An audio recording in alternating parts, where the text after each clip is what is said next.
Chapter 5, Mishnah 4. The Mishnah returns to the laws of Temurah and discusses a case similar to the previous one.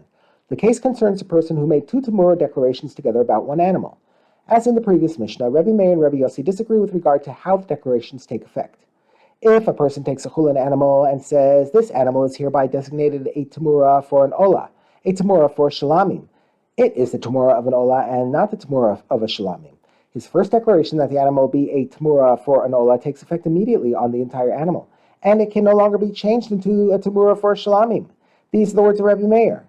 Rebbe Meir follows his view in the previous Mishnah, that when a person makes two conflicting declarations together, the first one takes effect immediately, before the second one is said. Therefore, as soon as he said that the animal should be the Temurah of an olah, it became the Temurah of an olah. He can no longer change it, or even part of it, to being the Temurah of a shlamim. Rebbe Yossi disagrees. Rebbe Yossi says if the person intended to say this from the beginning, that is, he intended from the very beginning to say that the animal should be both a Temurah for the olah and a Temurah for the shlamim, since it is impossible for him to make two designations at the same time, his words stand, and the animal becomes a Temurah for both the olah and the shlamim.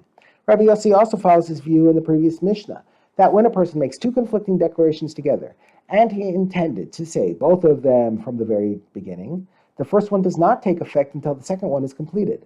Thus, the two designations take effect together, and half the animal is considered the Temurah of an olah, and half of it is considered the Temurah of a shlamim. But if his original intention was not to make the animal a Temurah for a shalamim, rather, after he said, this is hereby designated the Temurah of an olah, he changed his mind and declared, this is hereby designated the Temurah of a shalamim.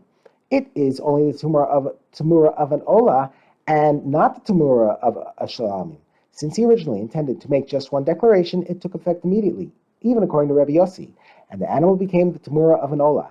He can no longer change it, or even part of it, to being the Temurah of a shalamim.